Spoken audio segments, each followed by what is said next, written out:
Hello friends, नमस्कार। Dayanand online classes में एक बार फिर से आपका हार्दिक स्वागत है।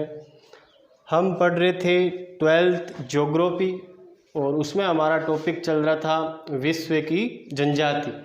कौन सा टॉपिक चल रहा था भाई अपना? विश्व की प्रमुख जनजातियाँ।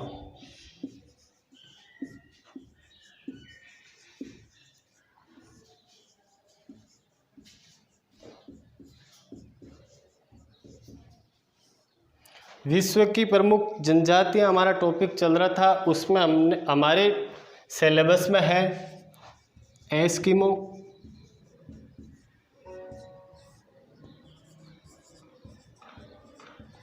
बुशमैन, भील और गोंड। ये जो टॉपिक अपने सिलेबस में है, इनमें से हमने एस्किमो और बुशमैन पिछली कक्षाओं में हमने इनके बारे में अध्ययन कर लिया था। आज की क्लास में हम पढ़ेंगे भील जनजाति के बारे में। तो आज का हमारा टॉपिक क्या रहेगा? भील जनजाति। कौन सा टॉपिक रहेगा भाई अपना? आज का रहेगा भील जनजाति।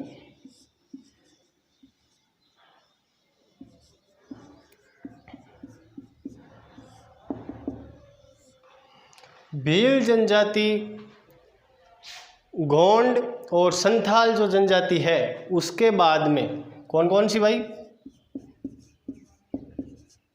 गोंड और संथाल, ये दो जनजातियां हैं। इनके बाद में तीसरे स्थान पर कौन सी जनजाति है भारत में? भील। यानी सबसे ज़्यादा जनजाति अपने गोंड, उसके बाद में संथाल, उसके बाद में भील। तीसरे नंबर की जनजाति भारत में तीसरे स्थान पर कौन सी जनजाति निवास करती है? भील। कौन सी जनजाति भाई? भील। अब भील जनजाति, भील शब्द की उत्पत्ति हुई है, द्राविडियन भाषा है वो, अपने द्राविडियन भाषा के बिल्लू शब्द से। द्राविडियन भाषा का शब्द है बिल्लू। द्राविडियन भाषा का शब्द कौन सा है भाई? बिल्लू। इस बिल्लू शब्द से भील शब्द निकला है और बिल्लू का जो शाब्दिक अर्थ है, सामान्य अर्थ है, वो है तीरंदाज। कौन सा है भाई? तीरंदाज। क्या देखा हमने? भील जनजाति। अब भील वर्ड कहाँ से आया इसके बारे में देख रहे हैं अपन। तो भील या द्राविडियन भाषा का शब्द है कौन सा? बिल्लू। बिल्लू का शाब्दिक अर्थ होता है तीरंदाज। इस बिल्लू शब्द से ही भील शब्द की उत्पत्ति हुई है। इसके बाद में देखो, पुराणों में भी भील शब्द, भील जनजाति के बारे में उल्लेख मिलता है। ऐतिहासिक दृष्टि से भी भील जनजाति के बारे में कई उल्लेख मिलता है। जैसे महाराणा प्रताप और अकबर के बीच में जो युद्ध हुआ था, महाराणा प्रताप की सहायता की थी भील ने। जहाँ तक मेरे को याद है, शायद पुंजा भील। कौन सा?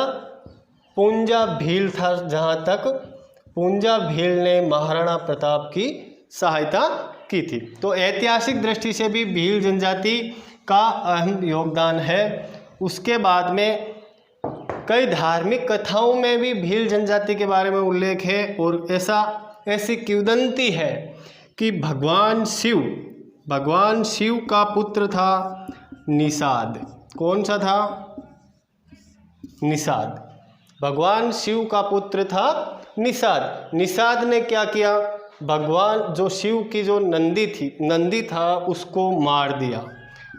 जो नंदी था, निषाद ने नंदी को मार दिया। तो भगवान शिव ने गुस्से में निषाद को पर्वतों में निर्वासित कर दिया। पर्वतों में निर्वासित कर दिया। कहते हैं ना, देश निकाला देना, वो निर्वासित।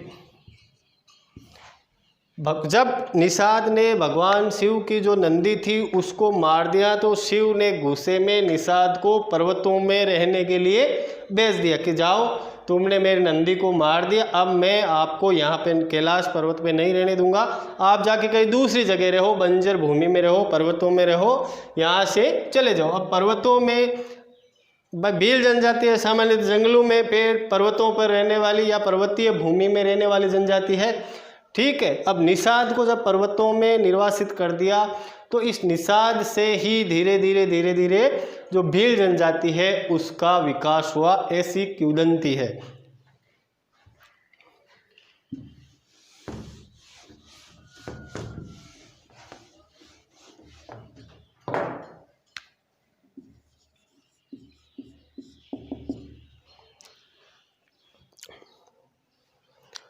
इसके अलावा भील जनजाति ने अपने राजस्थान में डूंगरपुर, उदयपुर, चित्तौड़गढ़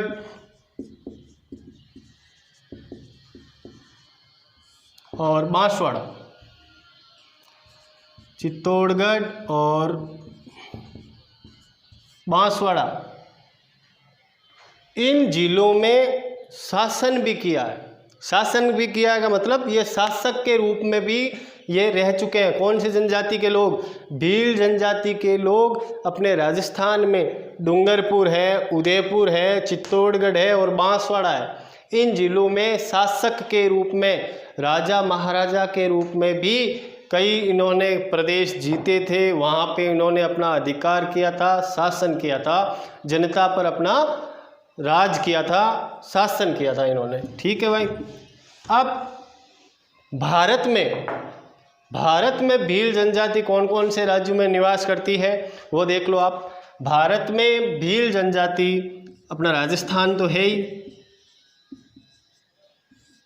राजस्थान, गुजरात, महाराष्ट्र और मध्य प्रदेश।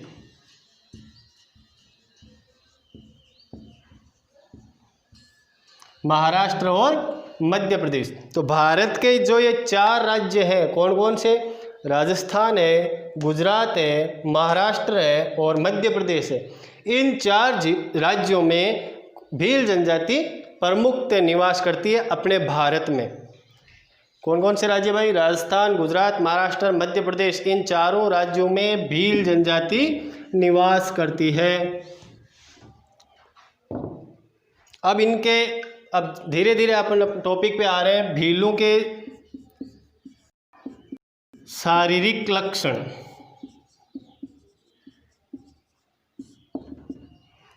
शारीरिक लक्षण में देखो आप, भील जनजाति सामान्यतः वनों में या पर्वतीय इलाकों में, चट्टानी भागों में, बंजर इलाकों में रहने वाली जनजाति है। अब बंजर भूमि में रहेगी, पर्वतीय क्षेत्रों में रहेगी या चट्टानी प्रदेशों में रहेगी तो वहाँ पर इनको वातावरण के साथ एडजस्टमेंट करना पड़ेगा, समायोजन करना पड़ेगा। इसलिए इनके जो कठोर जलवायु होने के कारण इनका शरीर इस हिसाब से ढल जाएगा कि वो किसी भी प्रकार की कितनी भी परेशानी होगी फिर भी वो आसानी से अपना जीवन यापन कर लेंगे। तो सुगठित शरीर होगा इनका, सुगठित व सुडौल इनका शरीर, सुगठित व सुडौल होगा। आँखें लाल,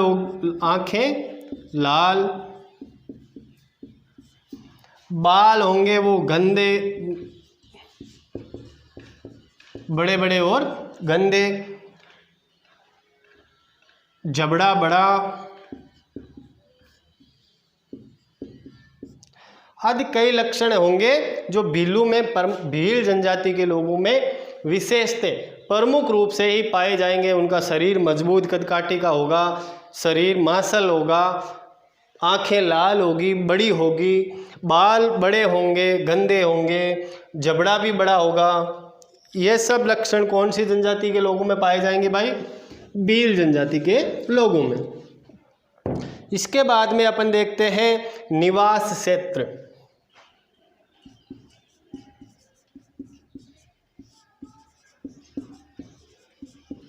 निवास क्षेत्र में, हालांकि मैंने पहले ही अभी थोड़ी देर पहले ही बताया था कि भील जनजाति दुर्गम पहाड़ी क्षेत्रों में रहने वाली जनजाति है, बंजर भूमि में या पथरीले इलाकों में, चट्टानी प्रदेशों में निवास करने वाली जनजाति है। तो दुर्गम पर्वतीय स्थलों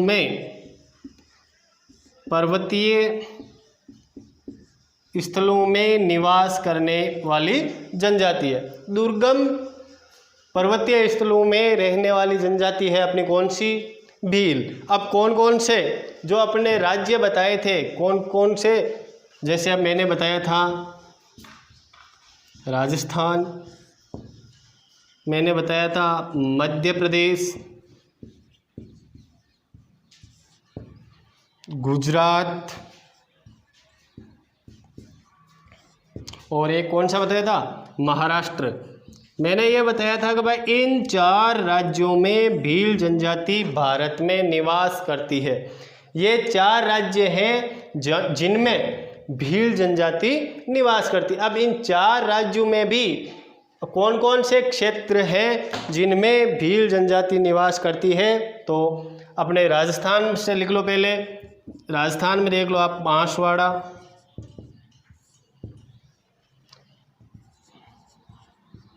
डूंगरपुर, बांसवाड़ा, डूंगरपुर, उदयपुर और चित्तौड़गढ़, उदयपुर और चित्तौड़गढ़, ये 4 राज्य राजस्थान के, ये 4 जिले हैं जिनमें बांसवाड़ा, डूंगरपुर, उदयपुर और चित्तौड़गढ़, इन चारों जिलों में भील राजस्थान राज्य में प्रमुखतः इन 4 जिलों में ही निवास करते हैं। इसके अलावा मध्य प्रदेश में आप देखो, मध्य प्रदेश का झार, झाबुआ और रतलाम, इन जिलों में भील जनजाति निवास करती है। कौन कौन से भाई? मध्य प्रदेश के कौन कौन से ज़िले हैं? झार है, झाबुआ है और धार है भाई, सॉरी झार नहीं है, धार है, झाबुआ है और रतलाम जिलों में, मध्य प्रदेश के इन 3 जिलों में भील प्रमुखतः निवास करते हैं। इसके बाद में गुजरात राज्य आता है। गुजरात में अपने कौन कौन से ज़िले हैं गुजरात के? तो पंचमहल, कौन सा ज़िला गुजरात का? पंचमहल और बड़ोदरा, पंचमहल और बड़ोदरा जिलों में भील जनजाति निवास करती है। कहाँ पर? गुजरात में। गुजरात। अब इसके बाद में महाराष्ट्र में देखो आप, महाराष्ट्र के कौन कौन सी जगह है, कौन कौन से स्थान है जहाँ पर भील प्रमुखतः निवास करते हैं? जलगांव, नासिक, औरंगाबाद,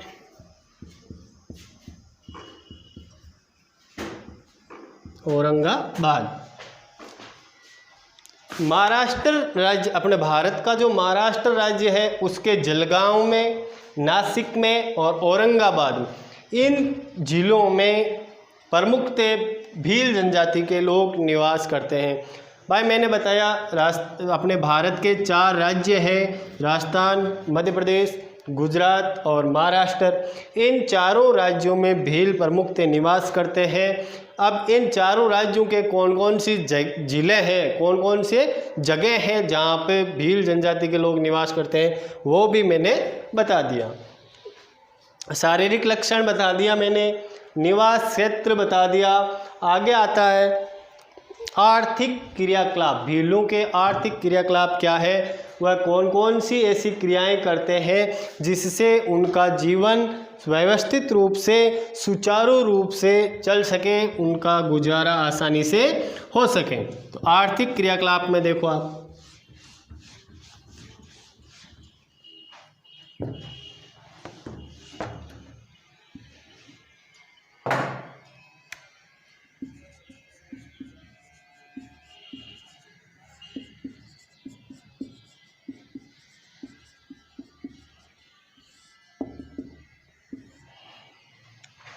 भील जनजाति मैंने पहले भी बताया कि पथरीले इलाकों में, रेगिस्तानी भागों में या पर्वतीय इलाकों में रहने वाली जनजाति है।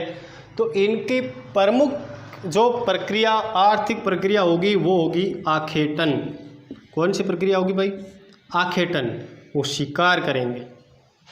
आखेटन की प्रक्रिया से जो भी उनको शिकार मिलेगा उनको वो भोजन के रूप में काम में ले लेंगे, उसका वो संग्रहण कर लेंगे, जो ताकि मुसीबत के समय काम आ सके। और ज़्यादा शिकार भी हो जाएगा तो वो आसानी से उस शिकार को दूसरी जगह या किसी दूसरे व्यक्ति को बेच देंगे। बेचने से उनको रुपए मिल जाएंगे और उनका जीवन यापन आसानी से चल सकेगा। तो आखेटन और संग्रहण, आखेटन और संग्रहण। इसके अलावा वनों में रहने के कारण इनको वनपुत्र बोलते हैं। क्या बोलेंगे भाई? वनपुत्र। अब वनों में रहेंगे तो जो वनों से जो भी चीज़ें प्राप्त होगी, चाहे वो इमारती लकड़ी हो, अपने गोंद हो, फल हो, फूल हो, गोंद, फल, फूल, जड़ी बूटियां हो,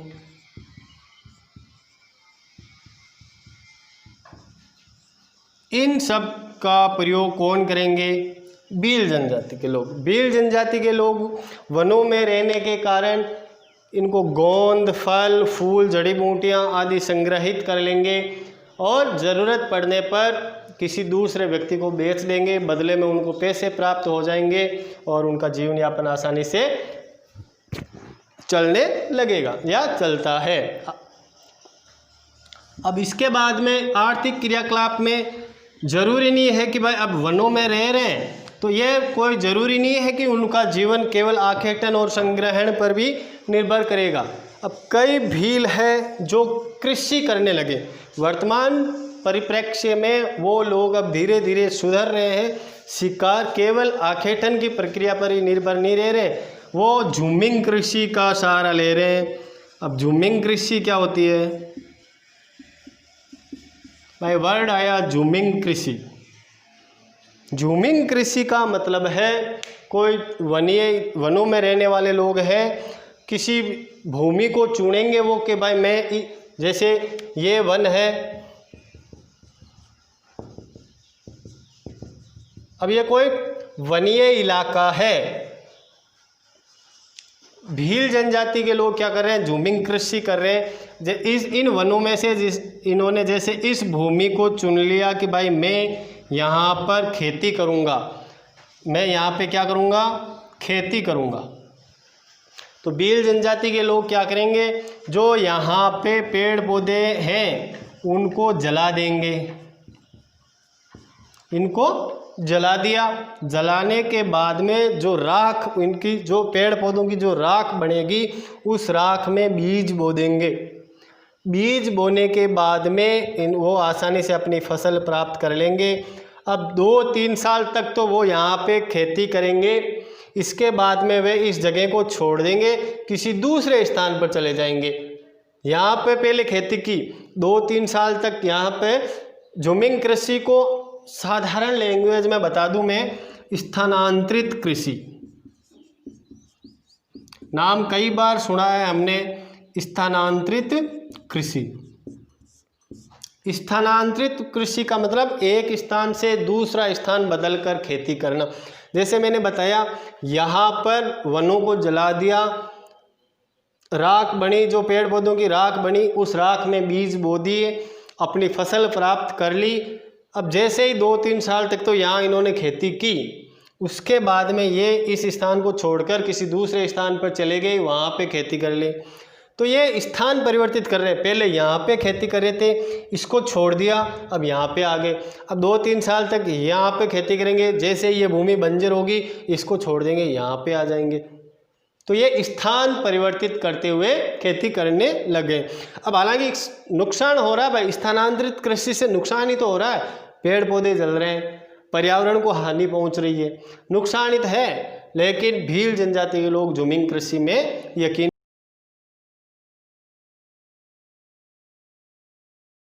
अब कुछ शब्दावली है इनकी कृषि के बारे में। कौन कौन सी शब्दावली है? इनकी जो भीलों की जो कृषि है उसमें 2 वर्ड आते हैं, कौन से? चिमाता और दजिया। कंपटीशन एग्जाम में कई बार ये क्वेश्चन पूछे गए हैं, चिमाता क्या है, दजिया क्या है। कई बार ये क्वेश्चन पूछे गए हैं कि चिमाता क्या है और दजिया क्या है। तो चिमाता का याद रखो आप, पर्वतीय भूमि पर या पर्वतीय ढालों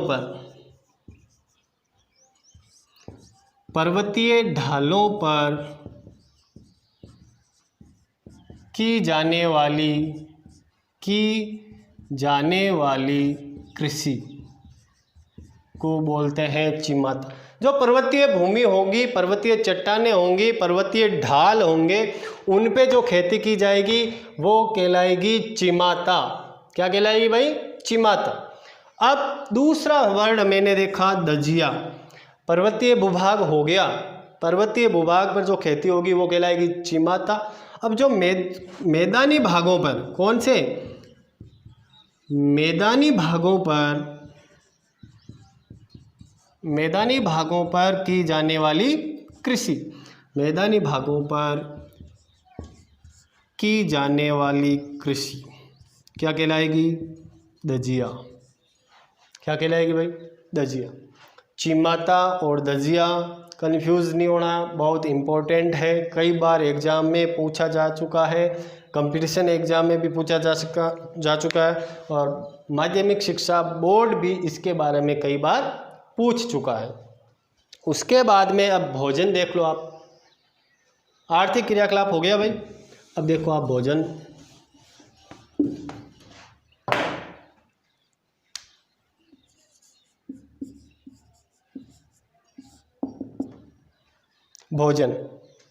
जंगलों में रहने वाली जनजाति है। प्रमुखतः इनका आर्थिक क्रियाकलाप आखेटन और संग्रहण पर निर्भर करती है। तो पहले इनका प्रमुख भोजन में विशेष योगदान होगा, वो भी जो भी शिकार मिलेगा उसके मांस को वह अपने भोजन के रूप में काम में लेंगे। मतलब जो भी भील जनजाति के लोग छोटे बड़े किसी भी जानवर का शिकार करेंगे उसको अपने भोजन के रूप में काम में ले लेंगे। अब जब कोई खुशी का माहौल है, कोई त्यौहार है, होली दीपावली है, इनके जो भी इनका प्रोग्राम का मतलब कोई भी उत्सव इनके घर में हो गया तो चावल बनेंगे इनके। क्या बनेगा भाई? चावल। शिकार पर तो निर्भर करते ही हैं, इसके अलावा इनके भोजन में मुख्य किसका योगदान रहेगा? चावल का। अब चावल बनेंगे जंगली इलाकों में रहेंगे तो ये पशुपालन भी करेंगे भाई, पशुओं को भी पालेंगे। अब पशुओं के दूध से जो भी उत्पाद बनेंगे वो सब इनके भोजन का मुख्य हिस्सा होगा। अब जैसे इनके भोजन में अपन जो राबड़ी बनाते हैं वो भी इनके भोजन का मुख्य हिस्सा है। छाछ में वो आटा डालकर जो एक पेय पदार्थ बनाते हैं राबड़ी, वो भी इनके भोजन का मुख्य हिस्सा है। क्यों भाई? आसानी से इनके पास छाछ है, दही है, दूध है, अवेलेबल रहता है। क्यों रहता है? जंगलों में रह रहे जानवरों को पालेंगे। अब पालेंगे तो उनके जो दूध से जो भी उत्पाद बनेंगे वो सब उनके भोजन का मुख्य हिस्सा होगा। इसके अलावा भोजन में यहाँ पर जंगली भूभागों में, जैसे मैंने बताया था, राजस्थान में डूंगरपुर है, उदयपुर है, बांसवाड़ा है, चित्तौड़गढ़ है, इन जिलों में किसका पेड़ पाया जाता है भाई? महुआ का पेड़ पाया जाता है। तो महुआ के पेड़ से ये क्या बनाते हैं? शराब। महुआ के पेड़ से शराब बनाते हैं और उसका सेवन करते हैं। मदिरा, महुए के पेड़ से बनी मदिरा का ये लोग सेवन करते हैं। शिकार हो गया, चावल हो गया, राबड़ी हो गई और महुआ के पेड़ से बनी शराब हो गई, इनके भोजन का मुख्य हिस्सा।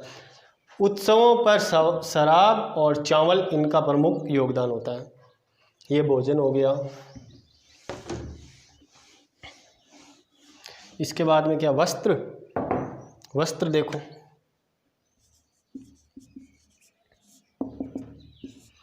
भील जनजाति जंगली इलाकों में रहने वाले लोग हैं और प्रारंभ से ही परंपराओं से ही बहुत ही कम वस्त्र पहनते हैं। लेकिन प्राचीन काल में भील क्या करते थे, जो पुरुष होते थे पेड़ों की छाल से, जो पेड़ों की छाल से, किससे भाई, पेड़ों की छाल से निर्मित,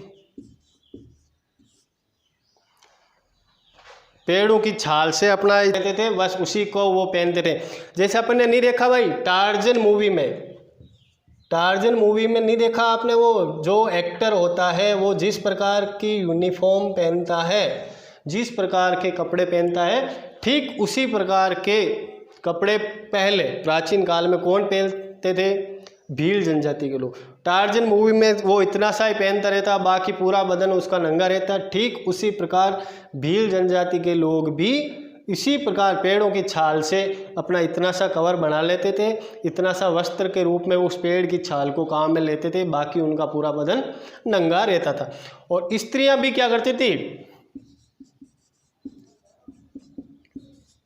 पेड़ों की छाल से निर्मित पेटीकोट होता बनाती थी, वो पेड़ों की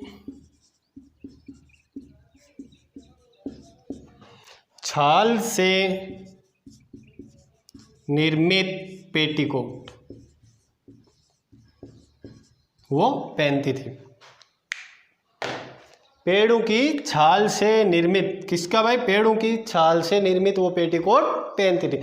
पुरुष पेड़ों की छाल से निर्मित इतना सा वो हाफ पैंट या निक्कर वो पहनती थी, स्त्रियां पेड़ों की छाल से निर्मित पेटीकोट पहनती थी। अब वर्तमान समय में इनके वस्त्रों में जैसे जैसे इनमें शिक्षा का प्रचार हुआ है, इनमें जागरूकता आई है, धीरे धीरे इनके रहन सहन खान पान में भी सुधार हो रहा है। वर्तमान में ये जो पुरुष है पैंट शर्ट, वर्तमान समय में ये लोग, यहाँ लिख दूं भाई, वर्तमान में पुरुष है वो पैंट शर्ट धोती कमीज साफा इनका प्रयोग करने लगे हैं। जैसे जैसे इनमें जागरूकता बढ़ी है, इनमें जैसे जैसे अपनी सभ्यता के प्रति या जो जैसे जैसे तेज गति से अर्थव्यवस्था बदल रही है, ठीक उसी प्रकार इनके रहन सहन खान पान वेशभूषा में भी परिवर्तन हुआ है। जहाँ पहले केवल पेड़ों की छाल से निर्मित कपड़े पहनते थे, आजकल भील जनजाति के लोग पैंट शर्ट है, धोती कमीज है, साफा है, इनको पहनने लगे। वही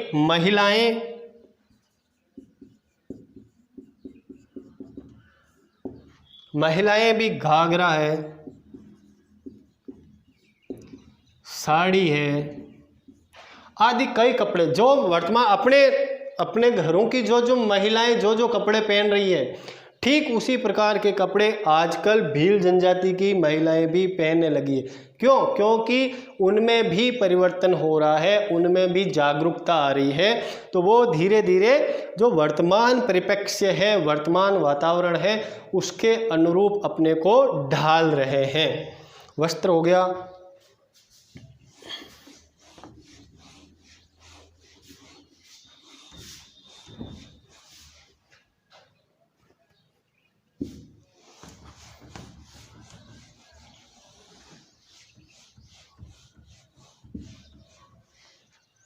निवास गृह देख लो आप।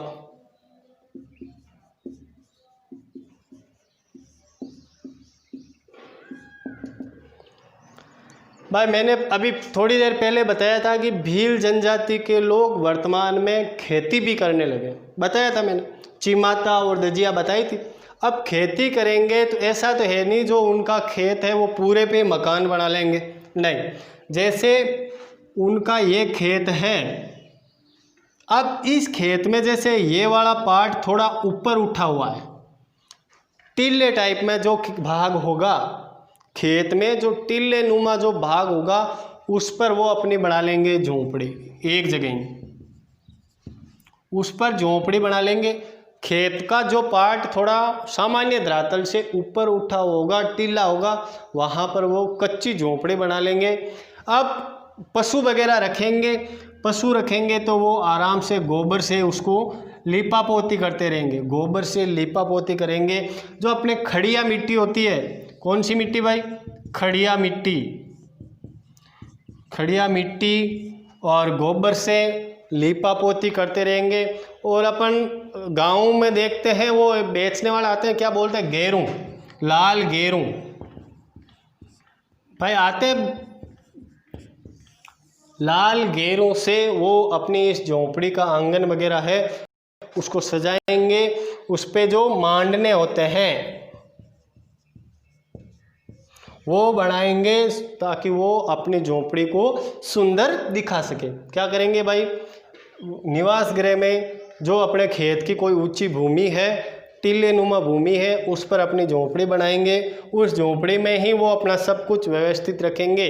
पशुओं के लिए अलग व्यवस्था होगी। अब जो झोंपड़ी अपने उसमें जो रहेंगे उसको वो पशुओं के गोबर से पशुओं के गोबर और खड़िया मिट्टी से लीपा पोती करते रहेंगे। लाल गेरों से उस झोंपड़ी की सजावट करेंगे, उस पे मांडने वगैरह बनाएंगे ताकि वो झोंपड़ी सुंदर दिख सके।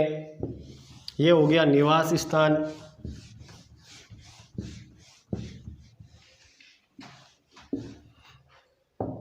अब इनके औजार और बर्तन, औजार बर्तन, औजार व बर्तन में इनके पास में जंगली इलाकों में रहने वाले लोग हैं तो तीर कमान, तो जैसे मैंने पहले ही बताया था, बिल्लू शब्द का सामान्य अर्थ तीरंदाज बताया था। शुरुआत में बिल्लू शब्द से भील वर्ड निकला है और बिल्लू का शाब्दिक अर्थ होता है तीरंदाज, तीरबाजी करने वाला। धनुष बाण, तो इनके औजारों में प्रमुख योगदान होगा धनुष बाण। उसके बाद में तलवार है, बंदूक है,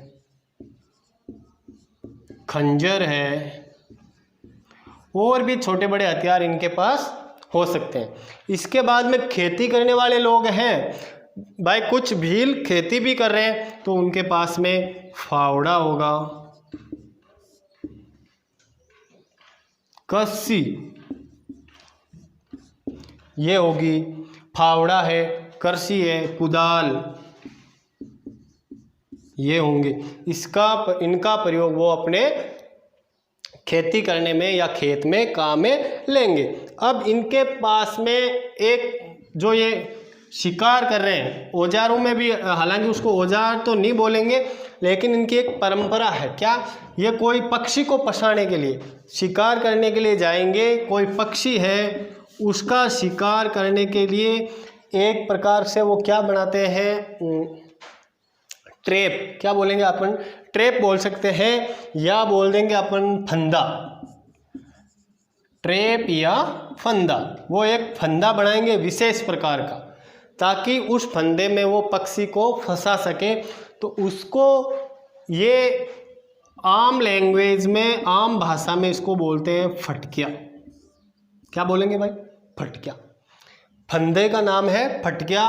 वो लगा देंगे, दूर चले जाएंगे, कोई पक्षी उसके जो फंदा है उसके आसपास में कोई खाने की चीज़ है, दाने वगैरह, अनाज वगैरह बिखेर देंगे। अब पक्षी उस अनाज को खाते खाते जैसे ही उस ट्रे पे, उस फंदे पे पैर रखेगा, वो फंदा उसको जकड़ लेगा। उसको क्या बोलते हैं भाई? फटकिया। इसके अलावा मक्का भी ये लोग सेवन करते हैं। अब मक्के का सेवन करेंगे तो इनके घरों में क्या होगी? मक्का पीसने की चक्की, मक्का पीसने की चक्की इनके पास मिल जाएगी। लगभग हर घर में मिल जाएगी, क्यों? मक्के का सेवन कर रहे हैं तो मक्का पीसने की चक्की तो इनके पास हो ही जाएगी। और बच्चों को खिलाने के लिए, बच्चे को नींद में सुलाने के लिए बांस से बना, किससे बना भाई? बांस से बना, अपन क्या बोलते हैं इसको? बांस से बना क्या बोलेंगे? पालना। जो बच्चे को नींद में सुलाने के लिए अपना हमारे घरों में देखते हैं, पालना, बांस से बना पालना भी इनके घरों में मिल जाएगा। ठीक है भाई, औजार और बर्तन हो गए।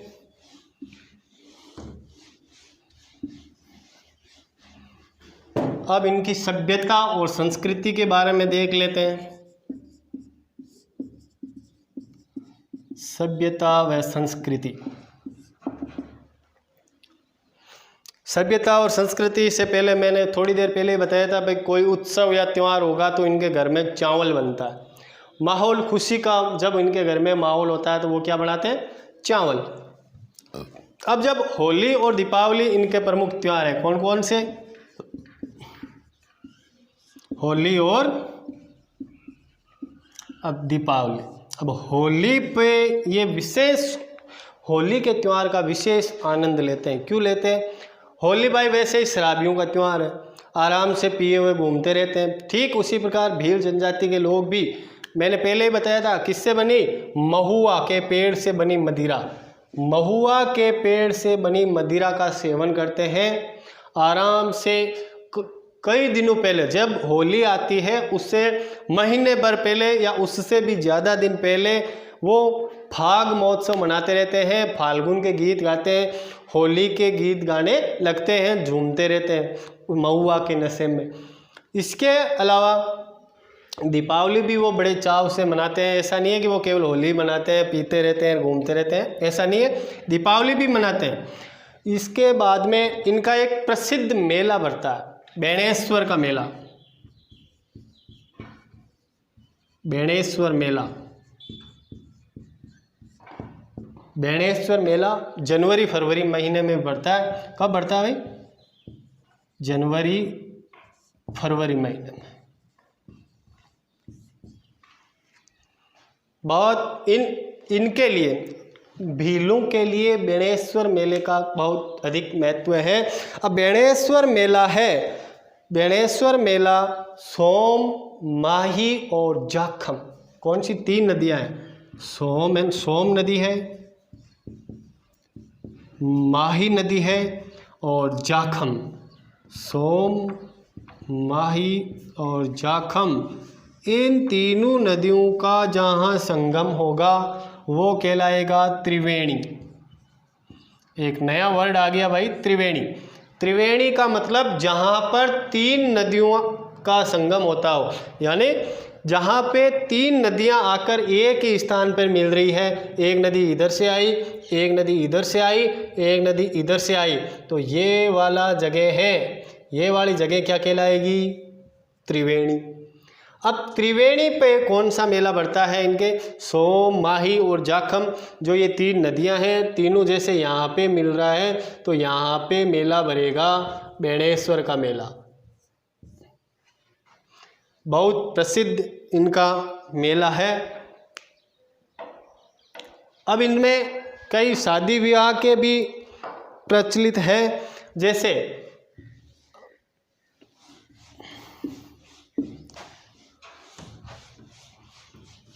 भील जनजाति में जो भी अगर किसी को शादी वगैरह करनी है तो प्रस्ताव महिला पक्ष से कभी नहीं आएगा।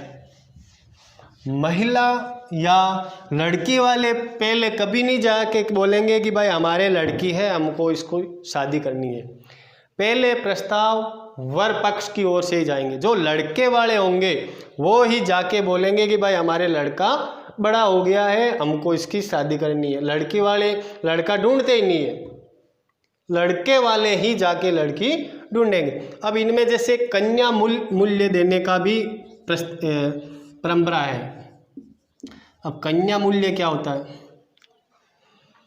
कन्या मूल्य एक ऐसी परंपरा है भील जनजाति में, अगर वर पक्ष है उसको अगर कोई लड़की पसंद आई है, जिस लड़की की या वर पक्ष को अपने लड़के की जिस लड़की के साथ शादी करनी होती है तो वर पक्ष क्या करेगा?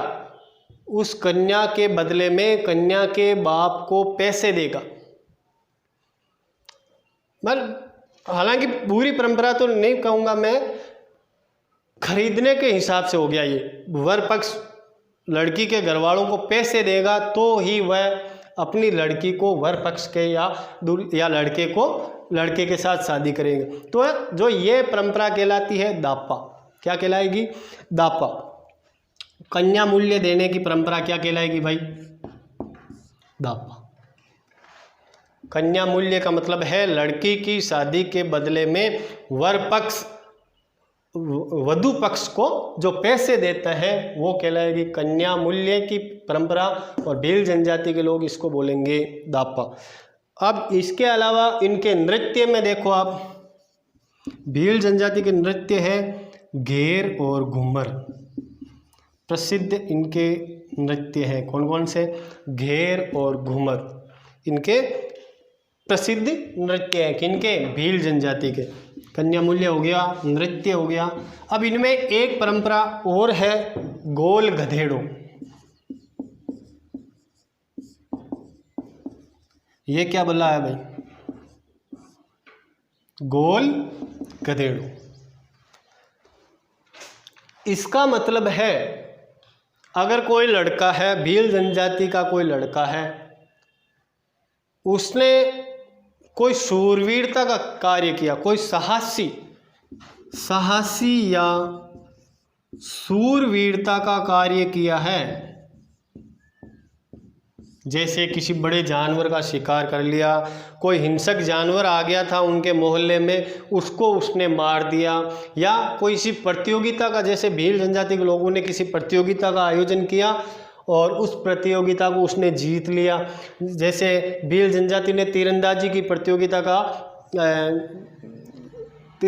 प्रतियोगिता आयोजित की, और अगर किसी लड़के ने वह तीरंदाजी की प्रतियोगिता जीत ली, फर्स्ट नंबर पे आया है, तो अब जो विजेता होगा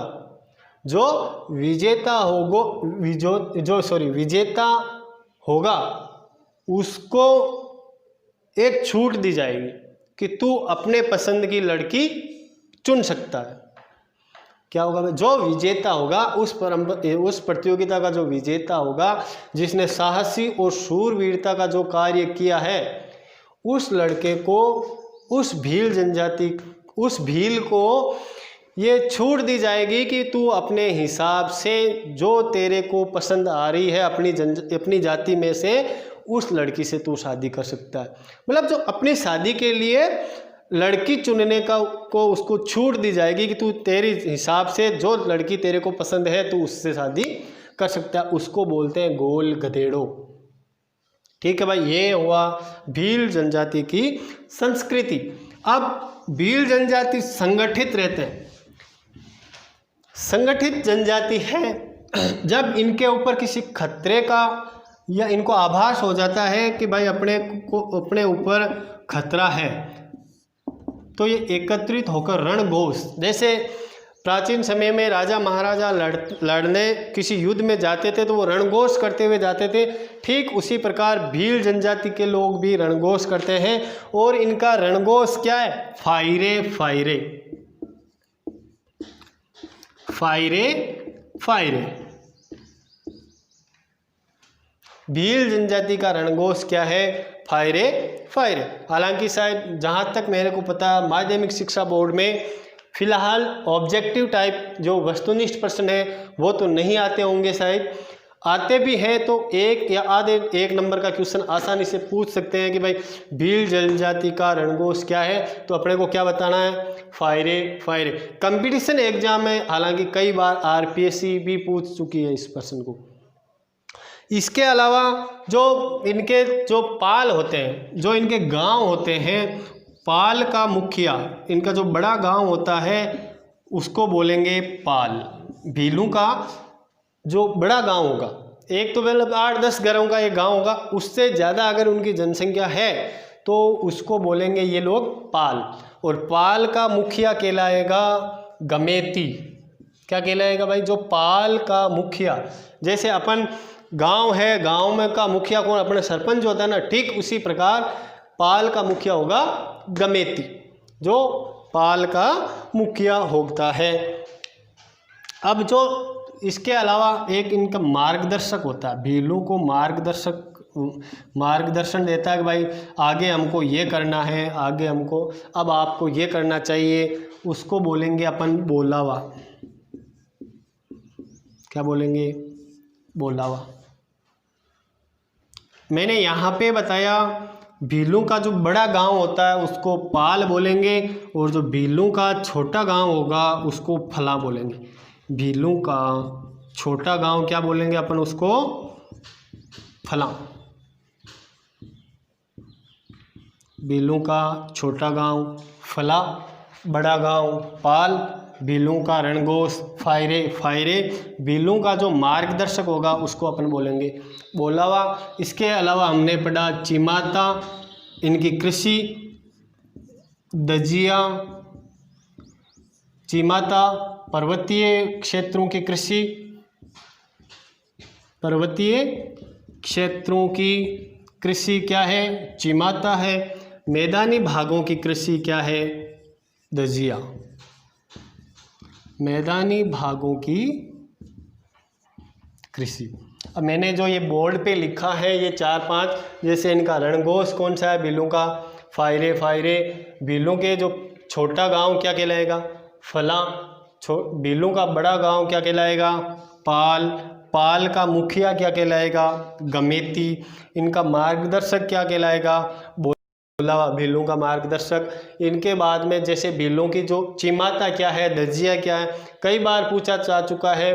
तो चिमाता पर्वतीय क्षेत्रों में की जाने वाली कृषि है, दजिया मैदानी भागों में की जाने वाली कृषि है। ये अपनी हुई भील जनजाति। ठीक है भाई, धन्यवाद।